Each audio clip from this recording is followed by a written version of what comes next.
1 Samuel capítulo 3, eu leio de 1 a 14, diz assim o texto sagrado: O jovem Samuel servia ao Senhor perante Eli. Naqueles dias a palavra do Senhor era muito rara, as visões não eram frequentes. Certo dia, estando deitado no lugar costumado com o sacerdote Eli, cujos olhos já começaram a escurecer-se, a ponto de não poder ver, e tendo-se deitado também Samuel no templo do Senhor, em que estava a arca, antes que a lâmpada de Deus se apagasse, o Senhor chamou o menino: Samuel, Samuel. Este respondeu: Eis-me aqui. Correu a Eli e disse: Eis-me aqui, pois tu me chamaste. Mas ele disse: Não te chamei, torna-te a deitar-te. Ele se foi e assim se deitou. Tornou o Senhor a chamar: Samuel. Este levantou, foi até Eli e disse: Eis-me aqui, pois tu me chamaste. Mas ele disse: Não te chamei, meu filho, torna a deitar-te. Porém Samuel ainda não conhecia o Senhor, e ainda não lhe tinha sido manifestada a palavra do Senhor. O Senhor, pois, tornou a chamar a Samuel pela terceira vez, e ele se levantou e foi até Eli e disse: Eis-me aqui, pois tu me chamaste. Então entendeu Eli que era o Senhor quem chamava o jovem Samuel. Por isso Eli disse a Samuel: Vai deitar-te, se alguém te chamar, dirás: Fala, Senhor, porque o teu servo ouve. E foi Samuel para o seu lugar, e assim se deitou. Então veio o Senhor e ali esteve, e chamou-o como das outras vezes: Samuel, Samuel. Este respondeu: Fala, porque o teu servo ouve. Disse o Senhor a Samuel: Eis que vou fazer uma coisa em Israel, a qual todo o que ouvir lhe tinharão ambos os ouvidos. Naquele dia suscitarei contra Eli tudo quanto tenho falado com respeito à sua casa. Começarei e a cumprirei, porque já lhe disse que julgarei a sua casa para sempre pela iniquidade que ele bem conhecia, porque seus filhos se fizeram execráveis e ele os não repreendeu. Portanto, jurei à casa de Eli que nunca lhes será expiada a iniquidade, nem com sacrifício, nem com oferta de manjares. Vamos orar? Senhor nosso Deus e nosso Pai, te damos graças por esse dia, te damos graças por esse domingo, te damos graças, ó Deus, pelos nossos adolescentes entre nós, meninos e meninas lindos do Senhor, que o Senhor presenteou a tua igreja, presenteou os seus pais. E a nossa oração é que eles permaneçam assim, desse jeito, servindo ao Senhor. Cada qual com o seu talento, com a sua disposição. Que a tua palavra, Senhor, nessa hora, nesse dia, nesse momento, fale ao nosso coração. A eles e também a nós, pois todos nós carecemos ouvir a tua voz. Que teu Espírito tenha liberdade a falar ao nosso coração. E que as demandas da próxima semana sejam esquecidas nesse instante, a fim de que teu Espírito possa falar profundamente ao nosso coração. Que nenhuma outra voz seja ouvida nos nossos ouvidos, a não ser o teu Espírito. Em Jesus nós oramos. Amém. Sentados, queridos. Tudo bem, Marisa, Alex, tudo bem? Sejam bem-vindos. Ela está tudo bem aí com a Manuela?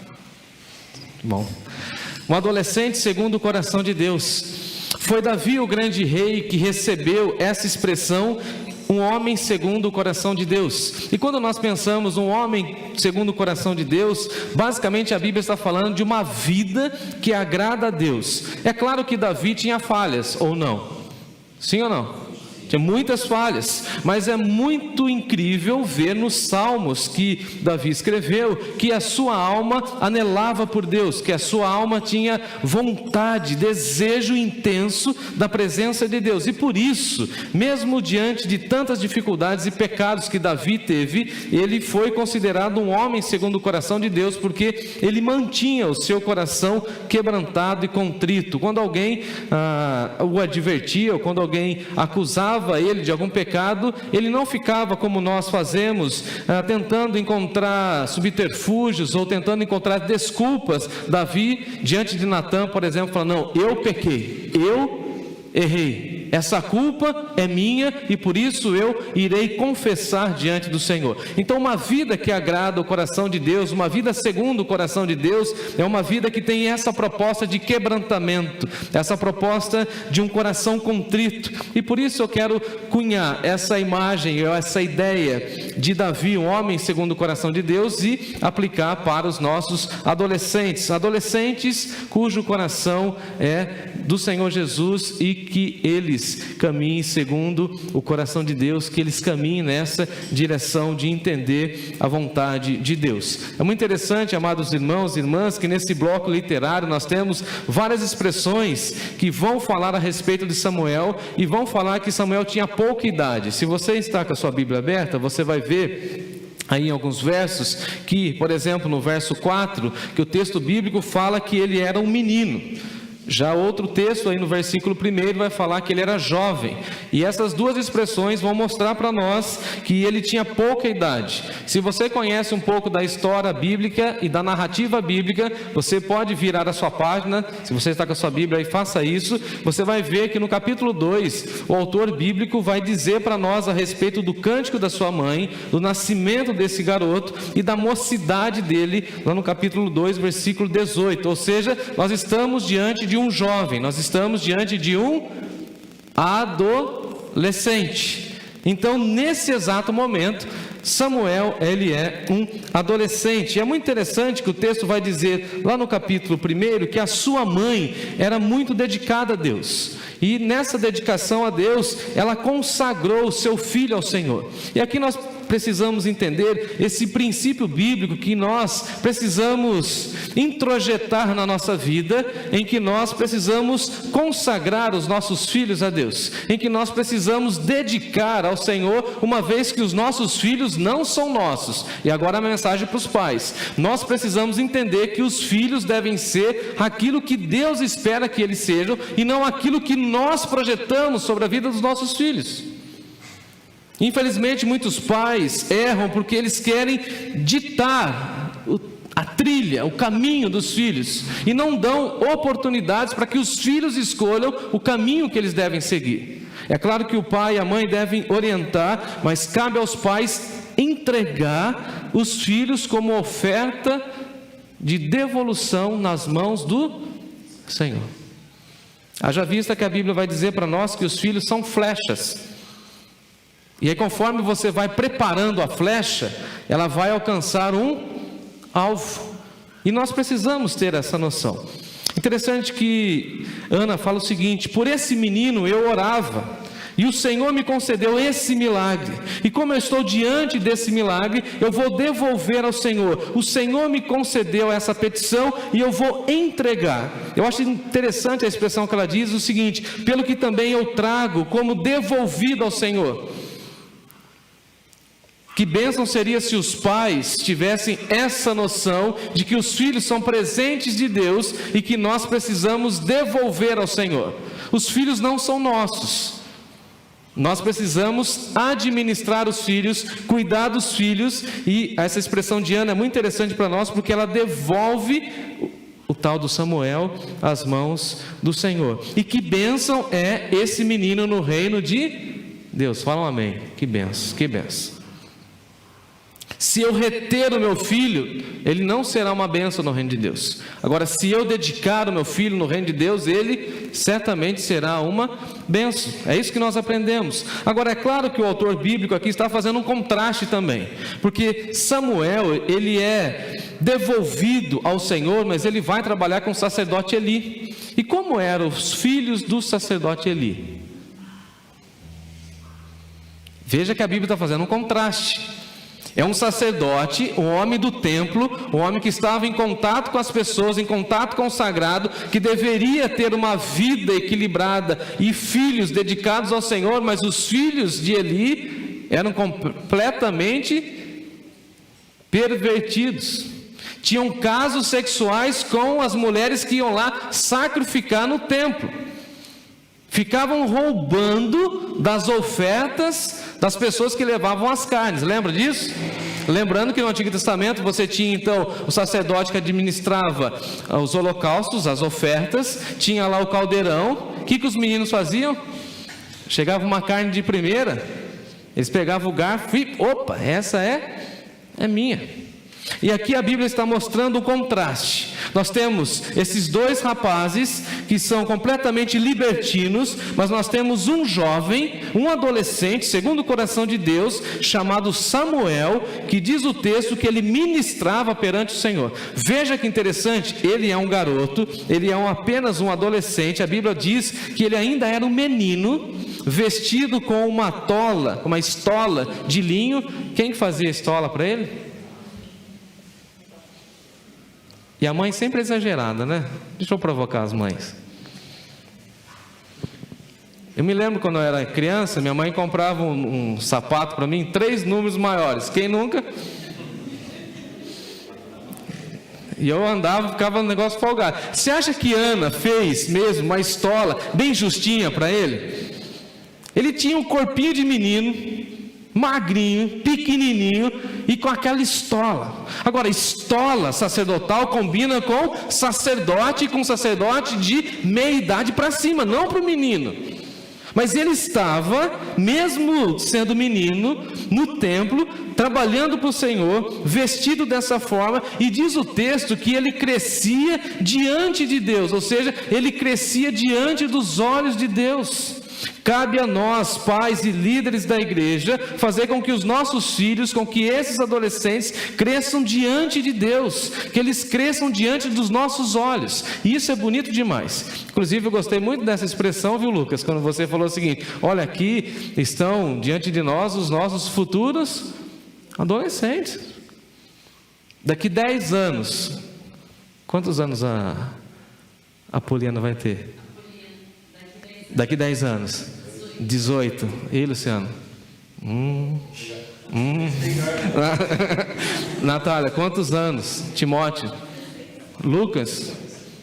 Vai ser a nova geração da igreja. Agora nós veremos eles crescendo diante dos nossos olhos. E nós como igreja, qual que é a nossa projeção sobre eles? Que eles cresçam servindo ao Senhor e que eles façam desse ambiente a casa deles, a casa de crescimento. Veja que Samuel estava crescendo, e não somente em estatura, mas em graça diante de Deus e diante de todo o povo. E essa expressão é usada para Jesus, que Jesus crescia em estatura e graça diante de Deus, mas diante dos olhos de todo mundo. Então nós precisamos ensinar os nossos filhos que a posição de acomodação não faz parte do reino de Deus. Se tem gente acomodada no banco, a gente tem que dar uma provocada e falar assim: ó, vamos trabalhar. Esse menino estava servindo, na sua adolescência ele está servindo. Quem sabe o que significa Samuel? É o nome do meu pai. Aí falar nisso, deixa eu mandar um beijo pro meu pai, gente. Fiquei lá na casa da minha mãe essa semana. Meu pai me deu uma bronca. Ô meu filho, eu fico assistindo aqui com a sua mãe todo dia os cultos aqui. Você manda 1000 saudações para sua mãe. Meu pai, Samuel, um beijo no coração. Nem sabia que você estava assistindo. Samuel, o que significa? Dedicado, ou aquele que foi chamado por Deus. Então veja que nesse texto nós temos o relato de que o Samuel servia ao Senhor perante Eli. Ele estava colado com o sacerdote, servindo ao sacerdote, e ele servia auxiliando o sacerdote. Agora é interessante que Eli tem essa visão de chamar o menino, ele cuida do menino, e diz o texto aí no verso 1, que naqueles dias a palavra do Senhor era o quê? Muito rara, e as visões não eram frequentes, ou seja, Deus não estava falando com frequência naquela geração. Mas aí nós vamos adentrar no texto e vamos ver como Deus chama um adolescente chamado Samuel. Em um tempo de escassez, Deus sempre está chamando alguém, amém? Nós vivemos aparentemente um tempo de escassez. As visões não são muito frequentes, a palavra do Senhor tem sido rara, mas Deus está chamando e levantando uma nova geração aqui na nossa igreja, em nome de Jesus, para levantar uma próxima geração mais forte do que a nossa. Chegamos até aqui como igreja, 13 anos e nós precisamos passar o bastão para essa próxima geração, que vai passar para a geração do meu filho, para que essa igreja continue proclamando aqui nessa cidade que o nome do Senhor Jesus é o único nome que leva as pessoas para o céu.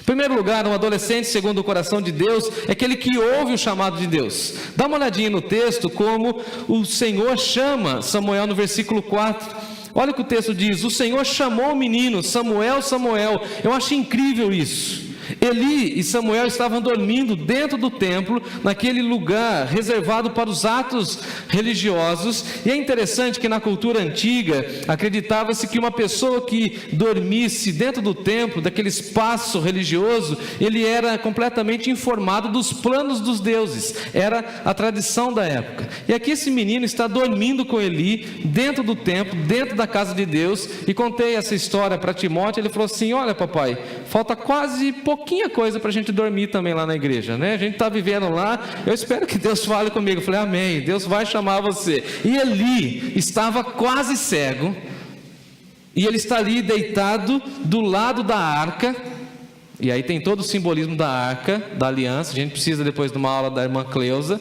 para explicar para nós todo o simbolismo da arca, e diz o texto que eles estavam ali dormindo. E no versículo 4, Deus chama. Agora, a forma como Deus chama é muito maravilhosa, porque Deus não chama simplesmente de uma maneira aleatória. Deus chama ele pelo nome, e a forma de chamá-lo é o seguinte: Samuel, e chama 2 vezes. Se a sua mãe foi brava com você algum dia, se você aprontou alguma coisa, você sabe que quando a mãe chama o nome por 2 vezes, o que é? Repreensão. Mas aqui é um chamado para o menino acordar. Quem aqui acorda na primeira chamada? Quem aqui é como eu? Explico. O telefone toca no horário programado lá no... E aí eu coloco assim: soneca 10 minutos. Soneca. Aí quando eu falo assim: Kátia, acabou o soneca, tem que levantar. Eu acho que Samuel é um pouquinho dado ao sono, ao passo em que Deus chama ele 2 vezes: Samuel, Samuel, estou chamando você. É interessante que ele aqui, nesse caso, ele corre até o Eli. Ele pensa que é Eli que está chamando. Dá uma olhadinha no versículo 5. Eis-me aqui, pois tu me chamaste. Mas ele disse: eu não te chamei, torna a deitar-te, meu filho. Ele foi e se deitou. Veja que ele ouve a voz e ele é extremamente obediente, e a mãe cumpriu aquilo que ela devia fazer com esse menino, porque ele fala o seguinte: eis-me aqui, ou seja, eu estou pronto para o serviço. Eis-me aqui é a mesma expressão usada por Isaías o profeta: eis-me aqui, envia-me a mim. Então veja que Samuel tem a mesma visão de Isaías. Se Deus está me chamando, eis-me aqui. E ele vai até o seu Senhor, ele corre até o seu Senhor, e essa é a primeira característica de um adolescente segundo o coração de Deus: ele ouve a voz de Deus. Mas nesse primeiro momento, ele está ainda indeciso, ele não entendeu ainda. Ele vai até Eli e fala assim: Eli, o que você está querendo falar comigo? Versículo 6: tornou o Senhor a chamar. Agora, abre um parênteses aqui: quando a gente não ouve a voz de Deus, Deus continua a chamar. A humanidade não tem ouvido a voz de Deus, e Deus a todas as gerações tem chamado as pessoas ao arrependimento. Samuel, Samuel, pela 2ª vez. E aí Samuel então acorda novamente e vai até Eli e fala o seguinte: eis-me aqui, por que o Senhor está me chamando? E Eli fala o seguinte para ele: não fui eu que te chamei. Agora veja que interessante, que Deus chama ele pela 3ª vez no versículo 8, tornou a chamar pela 3ª vez. E é interessante aqui o número 3, né? Por conta da Trindade. Nós precisamos ter esse entendimento. Deus chama ele 3 vezes. Quando Isaías tem a visão do trono de Deus, ele fala que Deus é santo quantas vezes?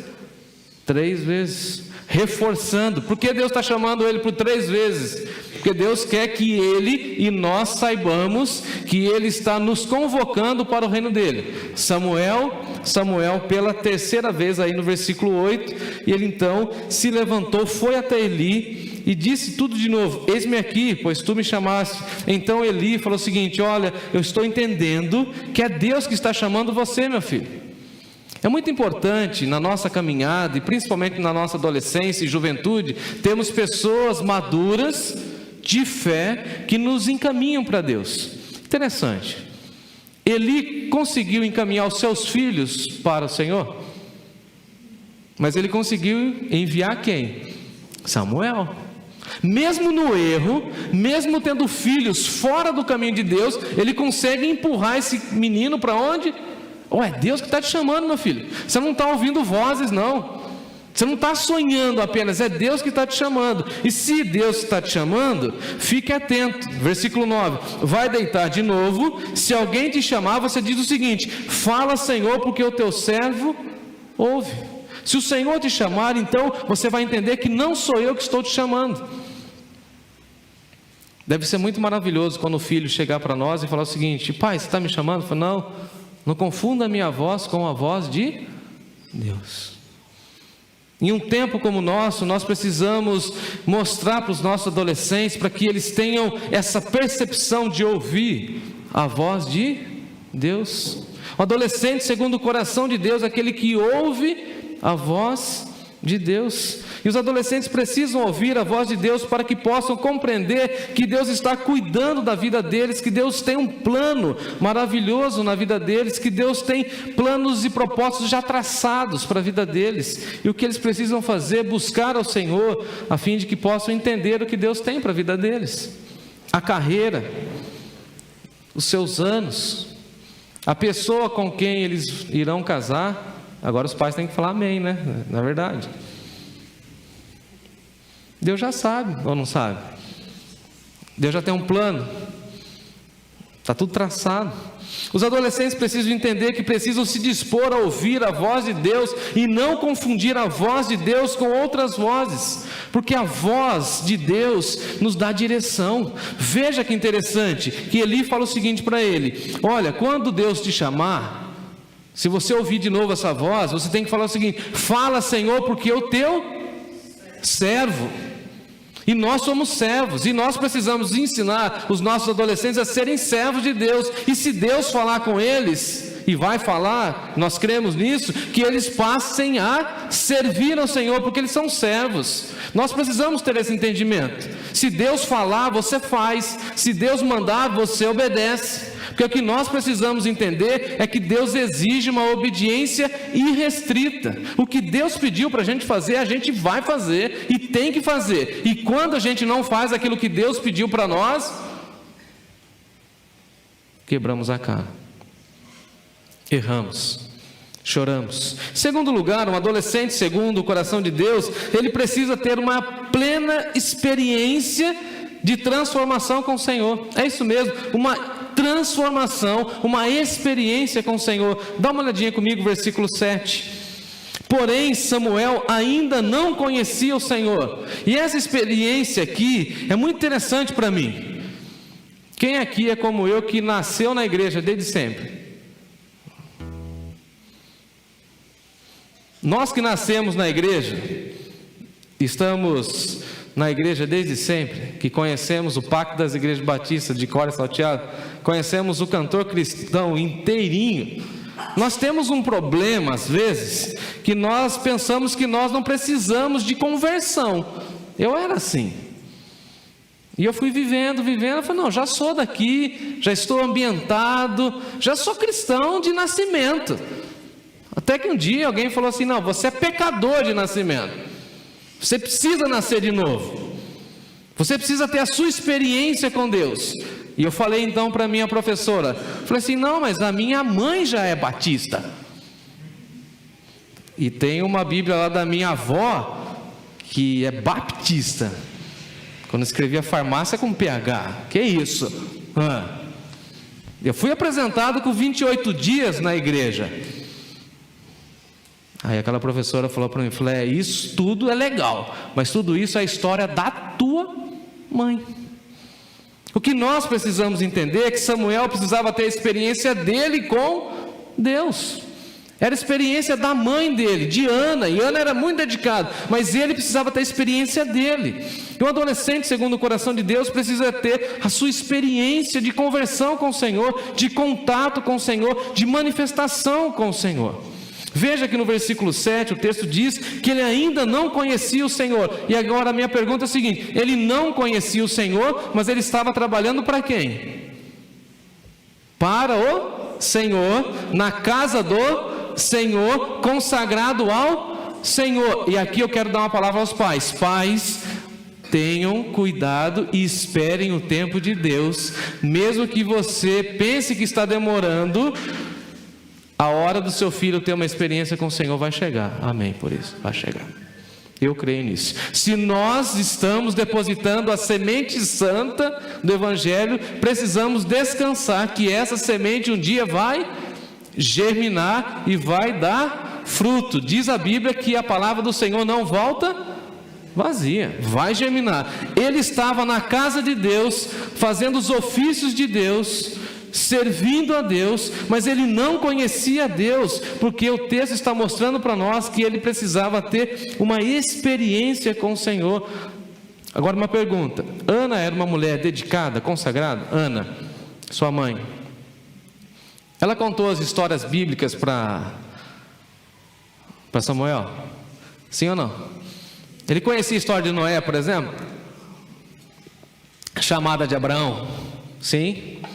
História de Juízes? Conhecia, mas ele precisava se ver dentro da história. Uma coisa é quando nós contamos a história para as próximas gerações, outra coisa é quando eles se veem dentro da história. E o que está acontecendo aqui hoje é muito bonito. Uma coisa é a gente falar dos adolescentes, outra coisa é os adolescentes estar aqui conduzindo o culto. Certamente eles vão guardar essa experiência para sempre. E eu espero que nos próximos anos eu não precisa pregar nesse dia, que seja um adolescente pregando aqui, assim como eu preguei há muito tempo atrás, lá na minha adolescência. Mas nós precisamos entender que eles precisam ter experiências com o Senhor. Diz o texto que ele ainda não conhecia e não tinha sido manifestada a ele a palavra do Senhor, ou seja, Deus não tinha falado profundamente a ele, a palavra do Senhor ainda não tinha tocado profundamente a alma dele. E a minha oração com vocês nessa noite como igreja é o seguinte: ó Deus, chame os nossos adolescentes, fale com eles, chame eles, nome de cada um, no caso aqui Samuel, que eles tenham experiência com o Senhor. Eu gosto muito da experiência de Jó, porque Jó, ele conhecia muito de Deus, sim ou não? Sacrificava pelos seus filhos e filhas, tinha um pleno conhecimento, não blasfemou. Os seus amigos foram ajudar, atrapalharam mais do que ajudaram. Tinha uma mulher também que não era brincadeira, hein? Amaldiçoa o teu Deus e morre, criatura, morre. Amaldiçoa Deus e morre. Pede para morrer. Chega lá no final da vida, o que Jó fala? Eu te conhecia, lá no capítulo 42, eu te conhecia somente de ouvir. Agora os meus olhos te veem, ou seja, eu tive uma experiência com o Senhor. O Senhor falou profundamente no meu coração por meio do sofrimento. E essa é a nossa oração pelos nossos adolescentes. Samuel estava servindo na casa de Deus, mas ele não tinha sido tocado pela palavra de Deus. E que os nossos adolescentes, enquanto eles estiverem aqui servindo, vivendo entre nós, que o Senhor chame eles para o santo ministério, para a santa obra do Senhor. Amém? Vocês estão comigo? Em terceiro lugar, um adolescente segundo o coração de Deus, ele tem disposição para servir. Um adolescente segundo o coração de Deus tem disposição para servir. Eu achei bonito hoje, fiquei emocionado. Lucas fez uma convocação para que eles chegassem aqui 18h15. Estava todo mundo aqui, 18 e até alguns pais aí e tal, todo mundo aqui. Eu falei, nossa, o culto vai começar mais cedo. Não, eu cheguei aqui, já tinha metade da congregação aqui. Maravilha. Tinha uma dupla lá na recepção, lá bonita. Oi, boa noite, tudo bem, pastor? Fantástico. Daqui a pouco chegou as meninas aqui, começaram a ver de música, legal. Enfim, será que eles estão atentos a tudo que está acontecendo na igreja? Aí quando eu olhei nas cadeiras, assim, sabe o que eu vi? Achei lindo. Não sei nem quem colocou. Todos os folders colocados nas cadeiras. O alinhamento das cadeiras estava tudo arrumadinho. É isso mesmo que eles precisam fazer. Eles precisam aprender a servir. A gente aprende a servir na onde? Em casa e na igreja. Fala, Senhor, que o teu servo ouve. Eu estou aqui a teu dispor para o serviço. E daqui para frente, não quero nem olhar para eles agora, vou olhar só para a câmera. Estão todos convocados para cantar, para tocar. Recepção, Marilise vai convidar vocês aí, os dois.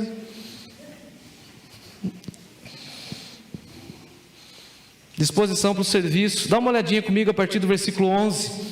Disse o Senhor a Samuel: eis que vou fazer uma coisa em Israel, Samuel. Todos precisam saber e você é o canal. Você precisa falar para todo mundo. É interessante que a disposição de servir de Samuel é revelada na sequência. Porque assim, Samuel recebe a mensagem de Deus. Agora, diga-se de passagem, que mensagem dura, hein? Ô Samuel, é o seguinte, você vai ter que falar para o tal do profeta, do sacerdote ali, que os filhos deles vão... O filho dele vou passar a régua. Não se arrependeu. E aqueles que não se arrependerem também, fala para a turma aí que eu tô de olho. Mas eu fico imaginando se fosse, Senhor, mas eu tenho apenas 12 anos, eu sou adolescente. Mas é isso que você vai fazer. Não sei se você já conviveu com uma pessoa bem madura, bem experiente, que você fica com vergonha de falar, de conversar. Já teve assim? Eu tenho vergonha de conversar com alguns professores meus. Tem um que foi pastor dessa igreja. Quando eu vou falar com ele, eu fico todo, né? Opa, que é meu professor, né? Sem contar que ele é bom de dar uma... Então você vai meio com jeitinho. Agora, o tal do sacerdote Eli, do versículo 16, chama Samuel e fala o seguinte: Samuel, meu filho. Ele respondeu o quê? Eis-me aqui. Então disse: o que o Senhor te falou? Eu fico imaginando o que Samuel pensou rapidinho lá. Eu falo ou não falo? E agora? E aí olha o que Eli fala para ele no versículo 17: peço-te que você não me encubra as nada e que o Senhor fale tudo.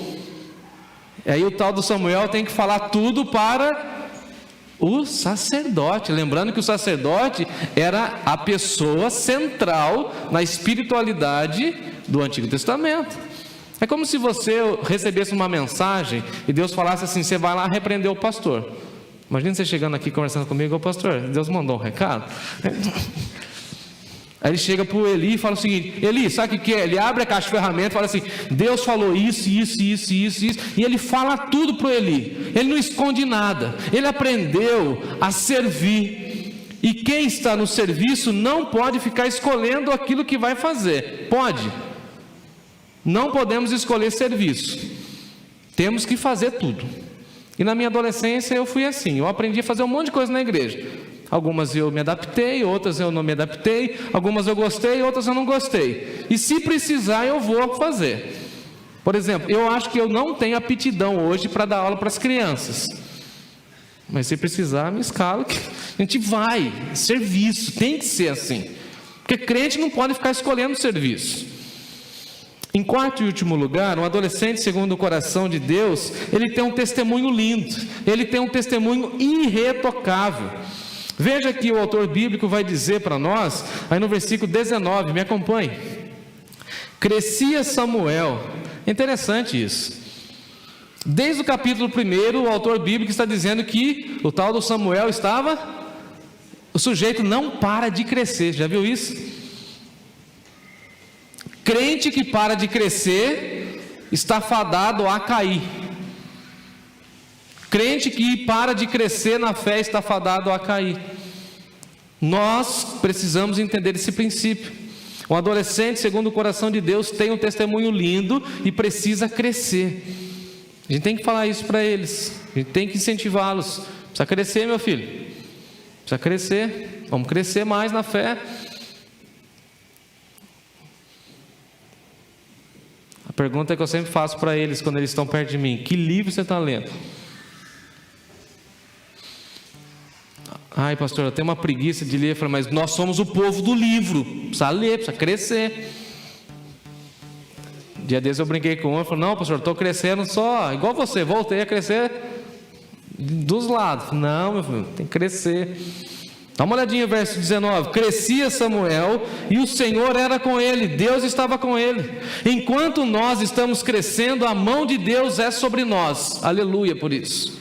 Enquanto os nossos adolescentes estiverem crescendo em fé, em maturidade, a mão de Deus está sobre eles. Enquanto eles estiverem crescendo no enchimento do Espírito Santo de Deus, a mão de Deus é sobre eles e o testemunho deles será maravilhoso. Dá uma olhadinha no versículo 19. Nenhuma de todas as suas palavras, ou seja, das palavras de Samuel, deixou cair em terra. Tudo aquilo que Samuel ouviu da parte de Deus e ele disse, tudo aquilo aconteceu.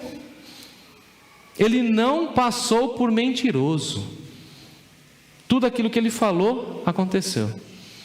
E é interessante que o texto diz, no versículo 20, que todo Israel, desde Dan até Berseba, conheceu que Samuel estava confirmado como profeta do Senhor. Sabe o que eu entendo aqui? Que Deus estava confirmando que ele foi chamado para ser uma luz aonde quer que ele estivesse.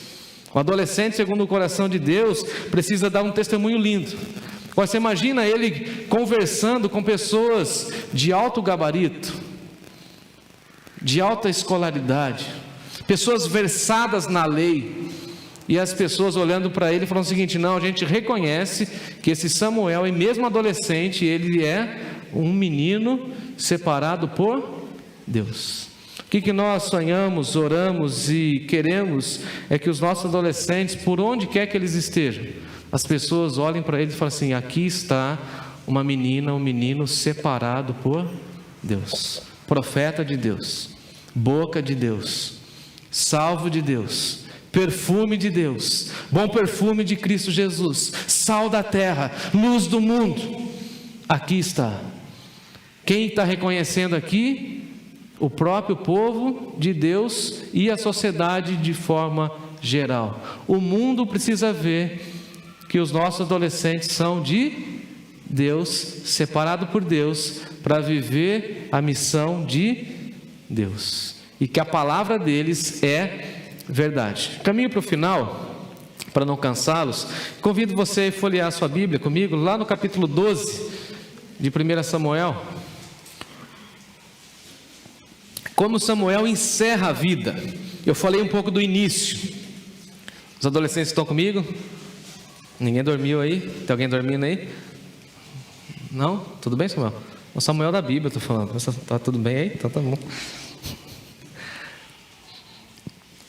Alguém já disse que o mais importante não é começar bem, é terminar bem. Você conhece gente que começou bem e depois lá no meio do caminho?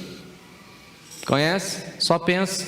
Não é só começar bem, precisa também terminar bem. Lembra de Paulo? Completei a carreira. Eu espero e oro para que essas próximas gerações completem a carreira.